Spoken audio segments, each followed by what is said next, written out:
In today's video, I'm going to teach you how to zoom out on Salesforce effectively, allowing you to navigate and view your dashboard with more ease.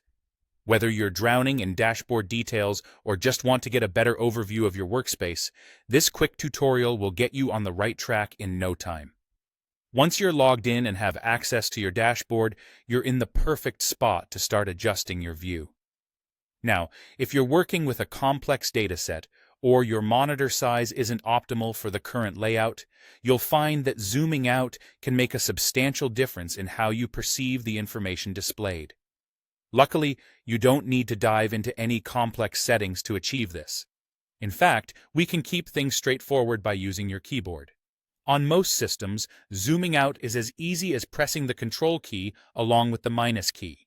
That's right. Just a simple press of Control and minus, and you'll see the view of your Salesforce dashboard start to shrink or zoom out. This is really useful because it lets you move beyond the immediate data right in front of you, giving you a more expansive view of your entire work environment. It's a bit like taking a step back to see the bigger picture, which can really help in managing your information more effectively.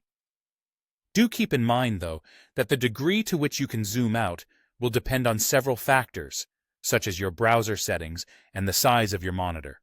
So it's worth taking a few moments to adjust until you find that sweet spot, that perfect view that feels just right for your needs.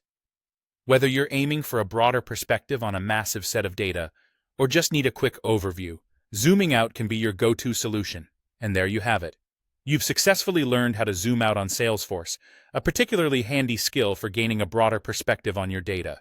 Remember to keep this tip in your back pocket as you continue navigating your Salesforce tasks, whether you're tackling intricate projects or handling day-to-day operations. With this little trick, you're now better equipped to manage your dashboard and workflow with greater clarity and efficiency. Thanks for watching this tutorial.